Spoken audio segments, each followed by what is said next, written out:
5.7 মাত্রার ভয়াবহ ভূমিকম্পে আতঙ্কিত গোটা দেশ। উৎপত্তিস্থল নরসিংদীতে আতঙ্কের মাত্রা যেন কয়েক গুণ। এক সপ্তাহের ব্যবধানে 5 বার ভূমিকম্পে জনমনে ভয় বেড়েই চলছে। অথচ আরও ভয়াবহ ভূমিকম্পের দুর্যোগ মোকাবিলায় প্রশাসনের তেমন কোনো উদ্যোগ নেই বললেই চলে।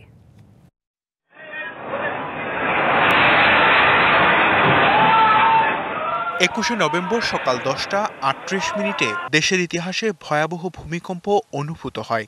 মুহূর্তেই কেঁপে ওঠে গোটা দেশ। উৎপত্তিস্থল ছিল নরসিংদীর মাধবদী। সারা দেশে শতাধিক সরকারি বেসরকারি ভবনে ফাটলের পাশাপাশি পৃথক ঘটনায় শিশুসহ নিহত হয় 10 জন। এর এক সপ্তাহের মধ্যেই কয়েক দফায় বিভিন্ন মাত্রায় সারা দেশে ভূকম্পন অনুভূত হয়। এর মধ্যে 3টিরই উৎপত্তিস্থল নরসিংদীতে। তবে ভূমিকম্পের উৎপত্তিস্থল হিসেবে পরিচিতি পাওয়া নরসিংদীতে প্রশাসনের তেমন তৎপরতা লক্ষ্য করা যায়নি। আসলে আমার জীবন দশায় আমি এত বড় ভূমিকম্প কখনো দেখি নাই।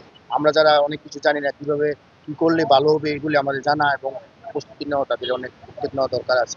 আমরা খুবই আতঙ্কিত। আমরা দ্রুত এটা একটা নির্দেশনা চাচ্ছি সরকারের কাছ থেকে। এই ভূমিকম্পের ফলে আমরা এরকম সৃষ্টি হলে আমরা কি করব। কালার এক্সপার্ট, জর্জ স্যাপ এবং মাইল্ড অন হ্যান্ডস টেকনোলজি সমৃদ্ধ অরিক্স ক্রিস্টাল ওয়াশ আপনার লন্ড্রি এক্সপার্ট। ভয়ানক কোনো এরকম দুর্যোগ আসে যাতে করে লোকজন কিছুটা বাঁচতে পারে, কারণ আমাদের দেশে এমন কোনো রেস্কিউ পার্টি নাই যাতে করে তাৎক্ষণিকভাবে মানুষদেরকে সহায়তা করতে পারবে। এদিকে নরসিংদীতে প্রথম শ্রেণীর আবহাওয়া অফিস থাকলেও স্থানীয়ভাবে কোনো কার্যক্রম নেই। নিয়ন্ত্রণ হয় ঢাকা থেকে। আর ফায়ার সার্ভিস বলছে ইতিমধ্যেই কুইক রেসপন্স টিম গঠন করা হয়েছে। ভূমিকম্পের তো পূর্বাভাস হয় না আসলে, তারপরেও এটাকে একটা সেক্টর হ্যান্ডেলিং করে, সেটা হচ্ছে সিসমিক ঢাকা কেন্দ্রীয়ভাবে এটা নিয়ন্ত্রণ করে।